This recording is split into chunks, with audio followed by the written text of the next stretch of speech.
There is nothing quite like the Game of Thrones as players weave through political machinations and dynastic relationships.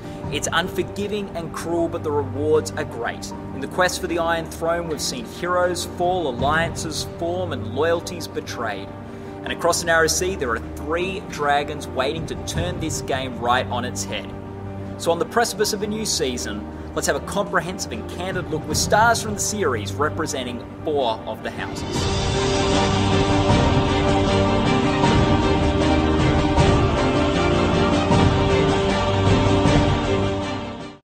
Dominating the game thus far have been House Lannister, holding on to the throne through King Joffrey. Returning to King's Landing this season is Jaime Lannister, who's just made his way back from Stark imprisonment. I talked with the actor who plays him, Nikolaj Coster-Waldau, about the trials that resulted in him losing a hand and what excites him about returning to where all the action is. I thrive on obstacles. After he loses his hand, they're on their way and he collapses off the horse, and then he kind of for a second tries to fight back. You know, he's not the guy he was.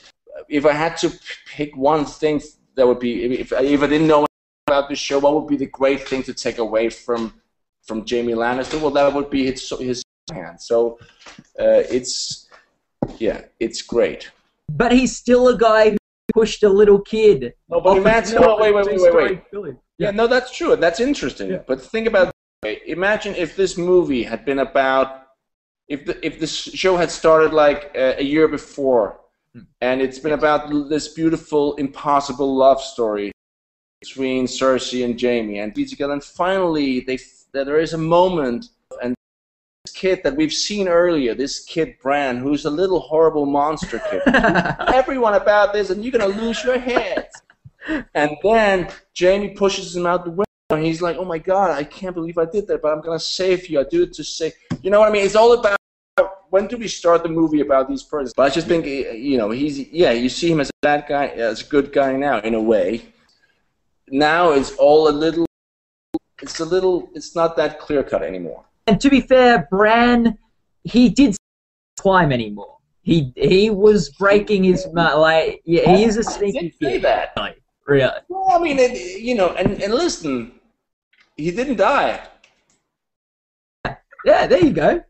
And now he gets to fly in his mind. That's pretty cool. Yeah. No, it was the best thing that could have happened for the kid. Yeah. So your words, not mine. Jaime and Cersei? I don't think the Cersei thing is very healthy. Not from a moral standpoint. Just from like an emotional thing for Jaime and for Cersei, his whole life has been about sacrificing for Cersei, and I just hope for the guy. I hope he will move on. To be honest, I think he maybe loves her more than she loves him. I guess as the Kingslayer, as Jaime. Do you think he is would you say he's a great player at the Game of Thrones? No, the Game of Thrones. He understands that world. He's lived at court his whole life. He understands what goes on. Yeah.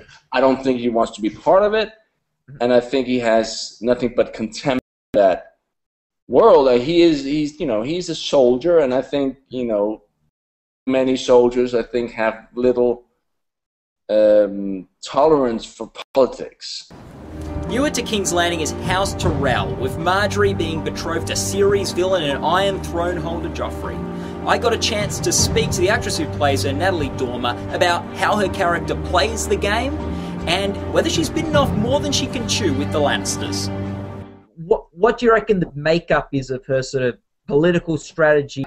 The modern PR stance that they've kind of written for Marjorie, which I adore, this kind of like, it's a very modern take on power play, which adds an even greater dimension, yet another layer to the Game of Thrones, that this concept of PR, of winning over the general populace, by winning their hearts and minds. You know, that's a very modern concept, and kissing babies and charity work. And, you know, my secret of success in discovering Marjorie, hopefully, is that they don't have to be mutually exclusive.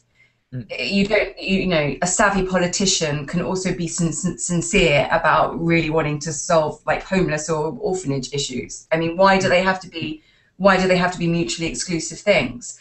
And there's that in the first episode, that great scene where she's trying to explain to the Lannisters why this could be a good idea. This could be a good move to try to make it a better place for the common person. Well, you know, it doesn't matter whether you're talking about revolutions in like Russia in the turn of the century, or whether you're talking about the American Depression. You know, hungry people are angry people. It's like, just feed flea bottom. Maybe they'll stop attacking you. Yeah. She's a savvy chick. She knows. Unfortunately, the Lannisters do not pick up things like that very quickly. Marjorie, it looks like she's got a control on Joffrey that no one else really has. We've got that scene where she comes in, he's got the crossbow on her, he's ready to kill her or scare her or threaten her, and he ends up like, you're able to turn him around, and by the end of the scene, he's eating out of the palm of your hand. That was a really interesting scene to play, because, you know, for me, playing that scene was not an absence of fear for Marjorie.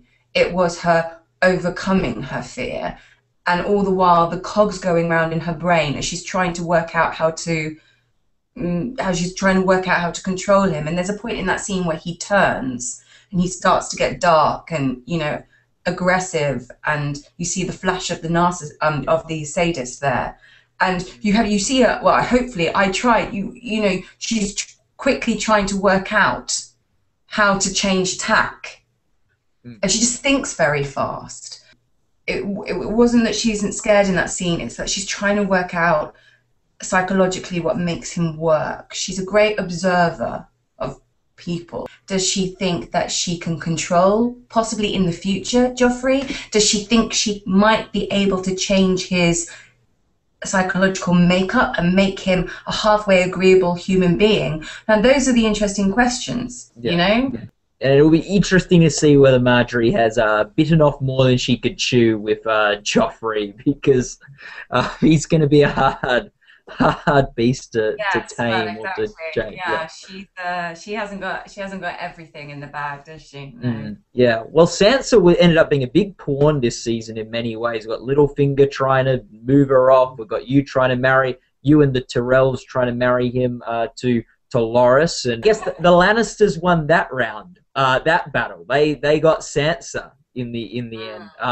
No, I think you're right. I think, you know, Olenna, I think the Queen of Thorns, and Marjorie as her wing women got a taste that maybe they had bitten off more than they could chew. So, you know, the Tyrells are very competent, formidable themselves, but I don't think they, you know, necessarily were prepared for the darkness that's in the hearts and the machinations of the Lannisters. So they're on a very steep learning curve, which is why I think it's going to be very interesting going into season 4, because, you know, it's going to get dangerous very quickly.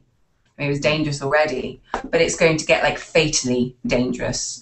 Starting off from a formidable position, House Stark has been practically decimated. Probably the only surviving male adult from the family is Jon Snow, who spent most of his time in obliviousness north of the Wall. I got a chance to speak to the man who plays him, Kit Harington, about what the guy actually knows moving forward in the game. We've got a king north of the Wall, and all sorts of decisions he's having to make, who he aligns with and things like that. What was that change in direction for you? You know, for 3 seasons being separated from everything that goes down south of the Wall, and obviously from across the narrow sea with Daenerys. So he's in his own world up there, and he's got to be on his own agenda, which is being a spy within the wildling community. How close do you reckon he was to turning? I think pretty close. But in the end, he's, you know, the heart of it, Jon is a person who sticks to what he says he'll do, and all those months ago he made that choice to say the words that he said and to swear by his brothers. And what I really love about him in some ways, and it's infuriating about him, is that he's really stubborn at the heart of it when it comes to his morals and who he is. He doesn't completely stick to everything he vows this season, because we see Jon Snow's first sex scene in Game of Thrones this year with Ygritte. Was that, I guess that was a perk of being a spy?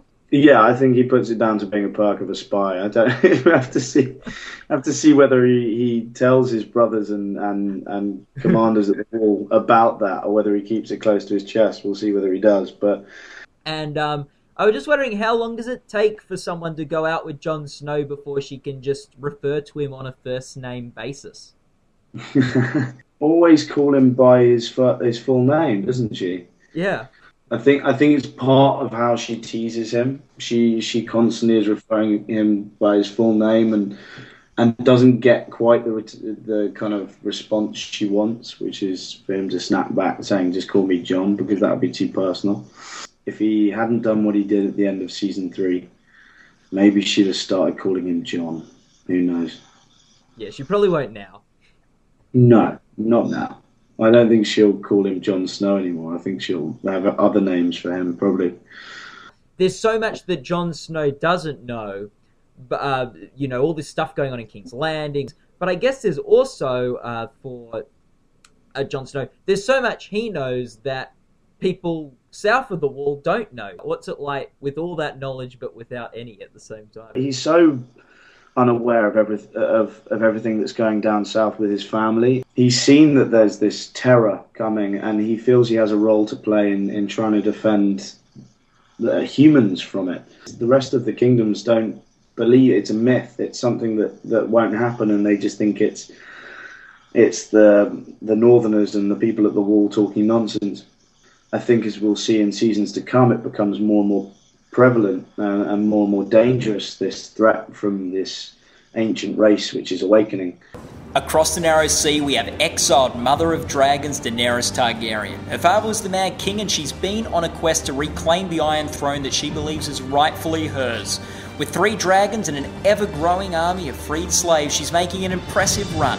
Rob LeCourier and myself got a chance to speak with the actress who plays Khaleesi, Emilia Clarke, and talk about her rise from persecuted beginnings to strength, what weaknesses her character still possesses, and why she might not send many ravens. With Daenerys, we've seen her grow so much over the years, from sort of like this very helpless young girl getting sort of traded off into marriage, to sort of this strong leader, to sort of wandering in the desert, and then this season, this commanding sort of breaker of chains and slave freer.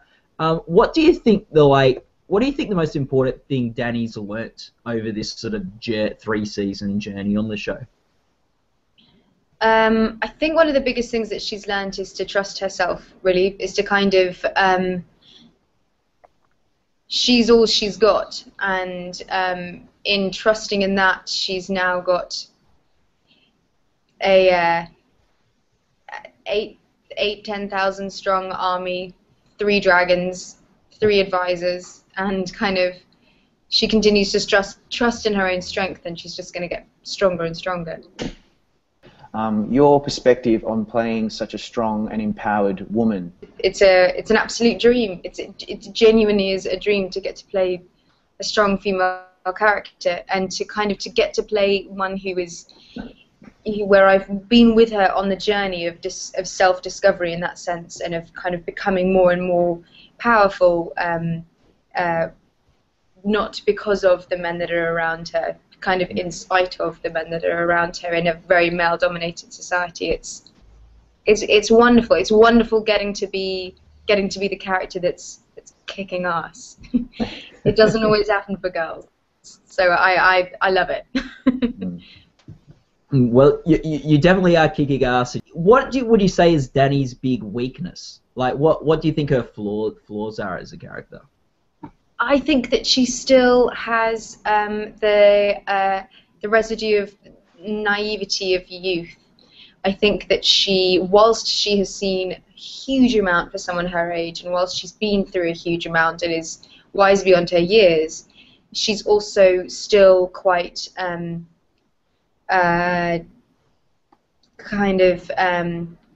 quick to call on things, and quick to kind of have her opinion, and quick to judge. And I think that later on. I think the best thing about Dany is that she learns from her mistakes really, really very quickly. So hopefully it won't prove to be too much of a problem later on. But I think that's kind of what her biggest weakness is. Yeah.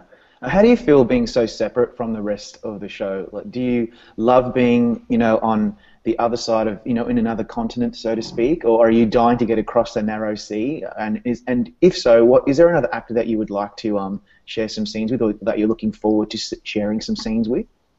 Yeah, I am very much like Dany, that I'm desperate to get over to Westeros where everyone else is. Yeah, I am. I cannot wait for if that is going to happen. And I think Tyrion has got to be one of the characters I'm kind of dying to get to work with. Because Peter's just such a legend and so wonderful. It would just be really fun to work with him. But also because I think that Dany and Tyrion would get on really well. I think we would have a lot of fun. We don't see Daenerys sending heaps of ravens, and I thought that could perhaps be because she's got the letterhead would take up too much of the page. She's got so many titles from Daenerys Targaryen, Stormborn, the Blood of Old Valyria, Khaleesi, Mother of Dragons, I've got a lot of names. Rightful Queen of the Iron Throne, and this year you added one, Breaker of Chains. What would I didn't personally stomp my feet until they had a Breaker of Chains. Do you have a favorite? If you had to pick one title for Daenerys, what would the title be? Mother of Dragons. Yeah. Okay. That's what I was gunning for. Dany, well. Mother of Dragons. You can't beat Mother of Dragons. No, MOD. MOD, man. Sure. You wish. Mod. I love it. Game of Thrones is a show that explores varied family relationships, from Jaime, who's bound to serve a family that's full of its share of demons, to Daenerys, who's broken free from the shackles of family obligation, to Jon Snow, who's been disconnected from his family due to a feeling of isolation as a bastard. We explored these with the cast. And with Jaime, I think, in season 1 there was one scene with Tywin where Tywin says to him, I want you to become the man you always meant to be.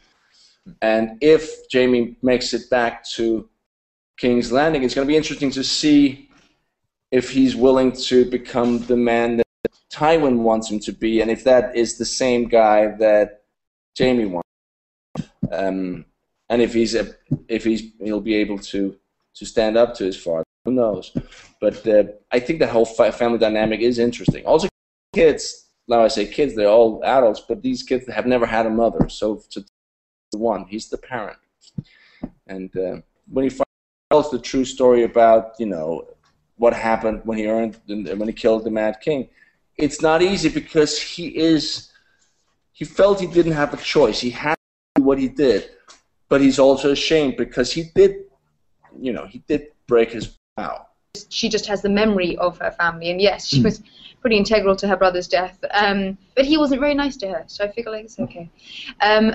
The problem with the family with Dany is that in her mind, from what Viserys brought her up believing was that her family were pretty amazing and completely sane, and the rightful heirs to the throne, and that she was part of a spectacularly special family, when in reality her father is the Mad King. And I think that realization is going to not help her in the long run. And I think that her kind of realization of that, and I think that her sort of coming to terms with the memory of this kind of family that she sort of assumes to be perfect in the way that her brother has described them, in reality being completely the opposite, is I think is gonna prove to make things a little difficult for her.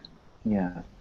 What with episode 9 happening and the Red Wedding, etc., and I'm looking in a strange way looking forward to next season to see how, if he reacts to that, how he reacts to that. But he knows nothing about his brother's war or the Lannisters or anything, because he's not even at the wall where he gets messages sent from down south. So it was interesting to play in that he doesn't have any clue. I tell you what's strange to play in the series, it is never really questioning anyone about his sisters or his brother. or what might be happening down there. Of course, it's at play in his head, what might be happening to them, but he never brings it up, and I think that's part of who he is that he doesn't voice his deep inner worries to other people, and doesn't really speak about them unless unless they're relevant to what he's doing right now. The Game of Thrones is known for its big moves, and the Red Wedding is one of the biggest shockers in literary or television history, where Walder Frey takes out or massacres the Stark family. When an episode of TV can do that on that sort of scale to that many people, I think it sort of rockets the show into a different sort of stratosphere in how it sort of it affects people in a very visceral way. There are moments throughout Game of Thrones that you remember vividly the first time you read them, and the Red Wedding was certainly one of them. Where you're going to keep rereading and you think, no, they're going to get back up. They're going to get back up and they're going to live. But it was pretty shocking, and then doubly so because it's just an emotion. It really is an emotional thing saying goodbye to those cast members. And it was horrific, but of course it was horrific because we were watching it as a cast. It was horrific for the characters, but we're also watching some of our closest friends, leaving the show, so there was like a double whammy for us. And when it was shooting, I know that people were texting, from all the various sets. They were sending text messages back to Belfast in support of that cast and that crew who were going through that day, because I think it was quite traumatic for obvious reasons. In some ways, when Robb Stark died, I wasn't as shocked. I'm sort of used to on this show sort of the big leaders sort of maybe coming undone, like a Ned Stark, but it was really when she died, it's sort of this mother figure that you thought would reunite with Arya and things like this at some point in the series. You go, boy, like, they pulled no punches in that scene. Well, I thought what was so amazing about her performance and so amazing about the scene was with Walder Frey. You saw everything about her, giving everything, saying, and she believes at that point that she's lost all her children. She pours everything out, and it's a mother who's lost all her children and her husband. It is the epitome of grief. I think this would be a good prank, Natalie. When book 6 comes out, I think you should go around and tell some of the other actors, like, did you joke about that? But that's happened. David and Dan have written prank scenes for actors. They did it to Kit, they did it to Alfie Allen. Like, that happens. So it does. You got to watch those two. Oh, that's great. Someone's gonna die, and they're gonna go, "Oh yeah, good one, guys." Like classic. Really? That's how I go. Okay, right. Funny stuff. Marjorie's going to die of hypothermia if her dresses get any lower. Then she's just going to catch a ill and die of tuberculosis at some point. Yes. Yeah, I know. This show has a large and passionate fan base. It's received critical acclaim and been acknowledged in the industry with 10 Emmy Awards and 42 nominations for its first 3 seasons alone. On a scale we've never seen before, being shot in 5 different countries and drawing from actors all over the world to recreate the fantasy epic world of George R.R. Martin. You've got dragons, walls and bears, oh my. Me and the green tennis balls get on very well. Nice. Yeah, it's you kind of just have to use your imagination, which is quite freeing and wonderful to kind of to be able to play with what you see in your mind. And it's amazing that every time I end up watching the episode, it's exactly how I thought they would be or they would look. But it can be a challenge. Yeah. Yeah, to make it look realistic. You're kind of sort of, how heavy is a dragon? Yeah. Yeah, that's a really good question. It was one of those wow moments when you walked onto a Game of Thrones set and they built the bloody thing. They built this 50, 60 foot high plaster and wax wall that we climbed up with real ice picks, and again I've got great fond memories of it, but it was exhausting. It was very exhausting and physically demanding, and there were a lot of times you were hanging off a harness 30 foot off the ground, dangling by and they would give you enough slack that you had to actually climb the wall as you went, so it wasn't faked in any way. And this bear, which was it was amazing. But literally, to get out of his little, it had a little trailer, like a cage, but it was like a trailer. To get out from the trailer to walk on set, everybody, the whole crew had to stand. First of all, the crew had to stand the same spot. You weren't allowed to move around once he came on set. But to get him out of the trailer, everyone had to go, "Hey, Bart, come on, Bart, you're the best, yeah!" And then slowly the bear would come out, and he would get a few trees, and he would eat it, and he would look up, he would smell for people, and then he would do one take, and then he would finish the take, they'd say cut, and instantly we all had to go, "Yeah, that's amazing!" And he would like, okay, biggest diva in the world, but at the end of the day, he put in a great performance. In America, and it's all so zeitgeist, it's of its time, but I think you're right insofar as citing Thrones as kind of being an amalgamation, a sort of build-up of fine quality television. You ride the crest of the wave, and you just enjoy it while it lasts. Because this too shall pass. I know it's hard to believe, but one day we will get to book 7 and we'll find out who's on the Iron Throne. And don't tell me the Game of Thrones cast doesn't know how to have a good time. Nikolaj helped me catch Kit out with a story involving a real-life warplane. Yeah, what do you want us to ask Kit for you? How did you break your ankle last year? Okay. Yeah, and so then, the follow-up question would be... Oh, good. Do my work for me. If okay. No, the follow-up question would just be, who did you call for in the street to make your friends realize that you were in trouble? If he hasn't mentioned that. If he mentions it, it's fine, but I doubt he will. Okay, yeah, no, I don't think he will. So, Kit, our next question is, how did you break your ankle last year? I'm not going to lie. I left my keys inside my flat, and I slightly over the limit and decided to try and climb up through my bedroom window to retrieve them.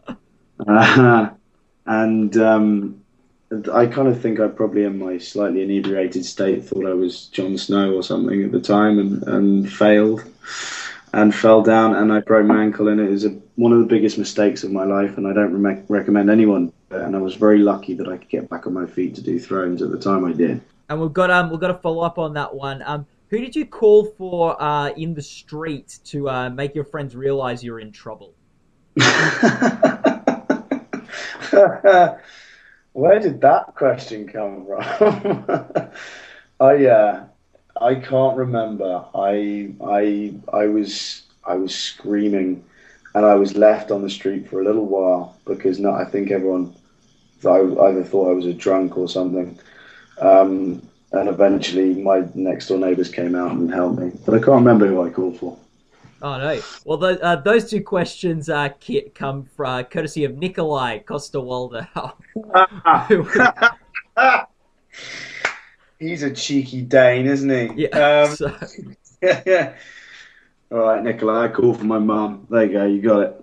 There we go. So I hope that's whet your appetite for the politics, intrigue and relationships in the next season of Game of Thrones. Thanks for watching.